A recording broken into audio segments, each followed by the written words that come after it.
Hey everyone, Eran Stern here with another cool tutorial for Artbeats.com. This time I'll try to answer one of the most fascinating questions known to mankind, and that's of course, what's on a woman's mind?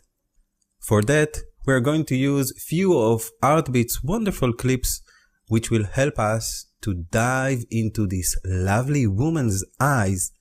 Through them, we'll take a journey into her soul and check what she's really thinking of. Since I want to show you each and every step, I'll divide this tutorial to two parts. In the first one, we'll create the famous tunnel vision effect diving through her eyes, and in the second part, I'll show you how to create a dreamy vision which will obviously tells us what she's thinking of. So, are you ready to take a mind trip with me? Great. Let's begin. First off, I'll take this clip that we already seen, which is clip RC-FH132041. This comes from the Rocket Clips brand, which is now part of the great Artbeats library. A great clip of a close-up face of a woman in floppy white hat. Perfect to serve our main shot here. The only thing is that this clip has a great start for what I need, but it does continue in a very cheerful way, which is nice but doesn't really match the purpose of this shot. So the first step will be to time remap and just use it to our needs. I'll begin by creating a new composition, name it Eyes FX, then set the width to 1280, the height to 720, frame rate to 23.976, which is the rhythm of the clip, the frame per second, and the duration here I will set to 10 seconds. Now I'll drag the girl's footage to this comp, and by using a keyboard shortcut I will fit its size to fit the comp. Now I'll right click on the clip and choose Time, Enable Time Remapping. I'll move now to 4 seconds when her eyes are wide open looking towards us, and here I'll set a new keyframe. I also want this first action to play much faster, so I'll drag this keyframe to around 2 seconds and maybe 6 frames. Now I want to freeze it in this stage. This will help us to concentrate on the effect itself and also eliminate the need to track the footage onward. So I'll right click on this last keyframe that I created and choose Toggle Hold Keyframe, which will freeze it in place. Next, I want to accelerate it into this keyframe. So I'll select the first keyframe here and convert it to an easy ease out. A quick run preview shows us the results so far, which looks quite good, and I think that we are ready to design the tunnel vision effect. For this I'm going to use this computer generated clip from the digital microcosm collection. This clip is just amazing and will fit this project perfectly, but we do need to make few changes so it will just serve our purposes. So once again, I will create a new comp, name it Tunnel Vision. This time I'll keep the full HD dimensions as I need the whole wide pixels I can get from it. So 920 by 1080 is quite alright. Frame rate can stay the same as we started with, and I will leave the duration as is for now. I'll drag this clip to the timeline and scrub it to the point where the hole here is in the middle of the screen.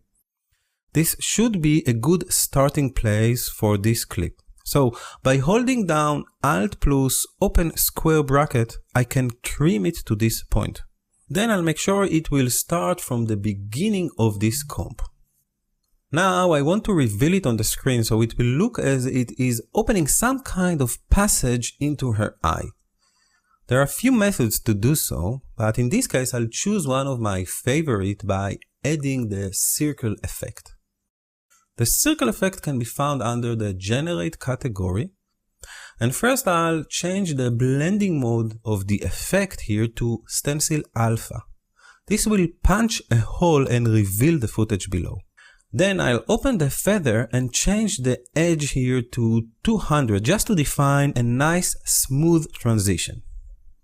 Now I want to create a short animation to expose it in place. So in the first frame I'll set a keyframe with a value of 0 in the radius, and then let's say 7 frames later I'll set it to 400. I know it looks kind of rough at this stage, but it should suffice for what we need. For now, I'm not going to worry about the colors here, as I plan to fix them later in the context of the main shot. Good. We are golden here and can return to the Eyes FX comp. In this comp, I'll drag the tunnel vision composition we've just made and drop it just above the last time remap keyframe here. Now we need to scale it dramatically to fit around the iris shape and also place it in the appropriate position.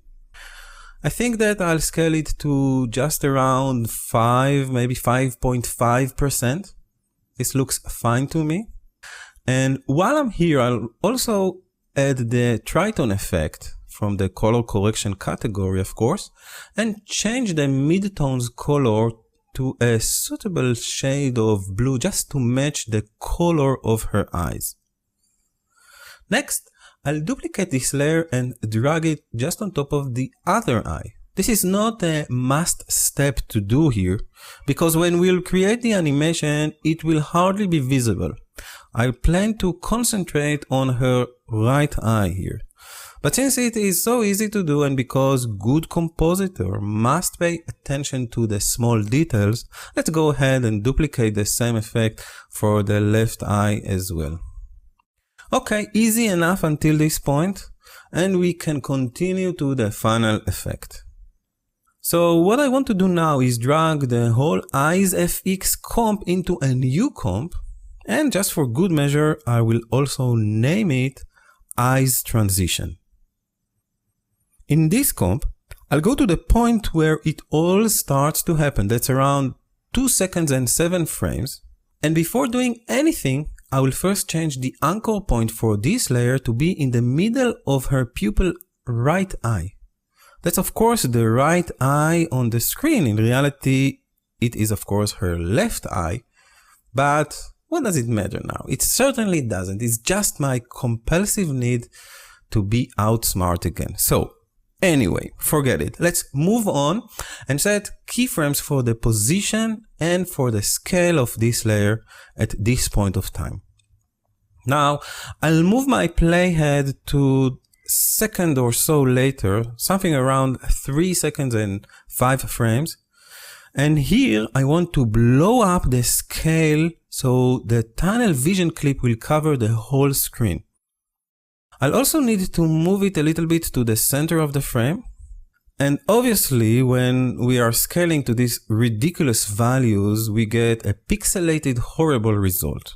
However, there is a way to tell After Effects that we want to use the original HD pixels of this clip to try to render a better outcome. To do so, let's just double click on this layer and open it in its original comp. And here, let's make sure to activate the collapse transformation switch to both clips. By doing so, we are enabling the use of the original pixels lying inside the HD clip. So even if we scale this element down and then scale it up again, it will have all the data it needs to keep it sharp, nice and clean. Much like a smart object in Photoshop. Back in our main comp, we also need to activate the same switch, so it will read the collapse transformation all over again.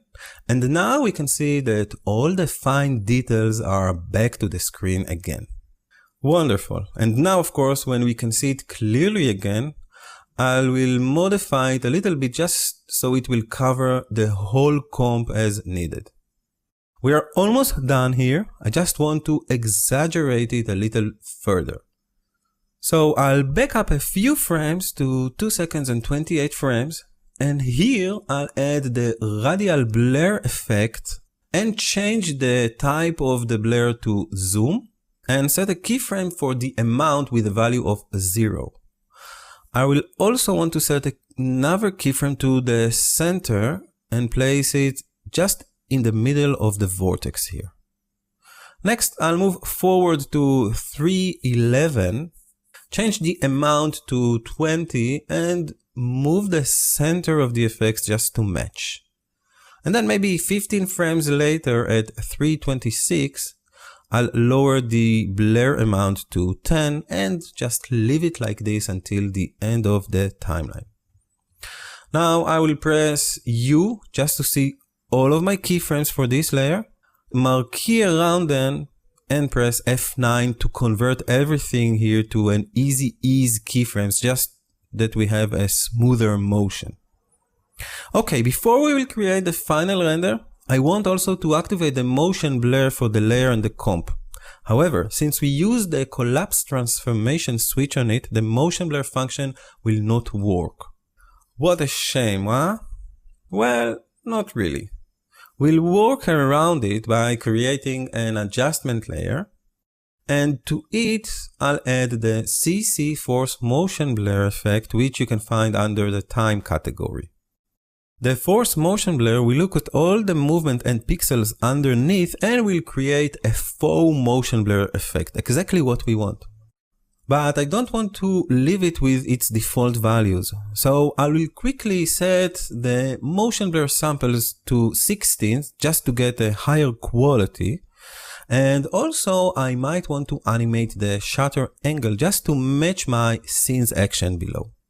So at 127, I'll set a keyframe with a value of 0, and then 10 frames later at 207, I'll crank it to 720.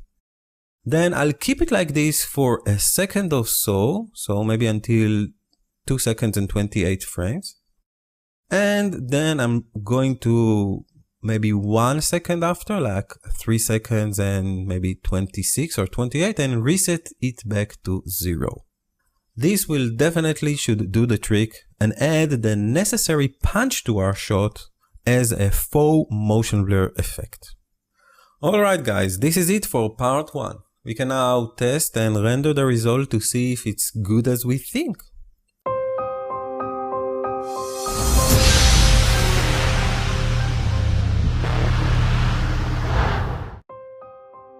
And I think it is. So I will leave you to enjoy this final render, looking into this woman's soul through her eyes. You know, the eyes are the windows to their soul, and if you really want to know what she's thinking of, please join me at the second part, which is coming very soon to this site as well. Until then, let's watch the final clip created using some few After Effects tricks and wonderful footage from Artbeats.com.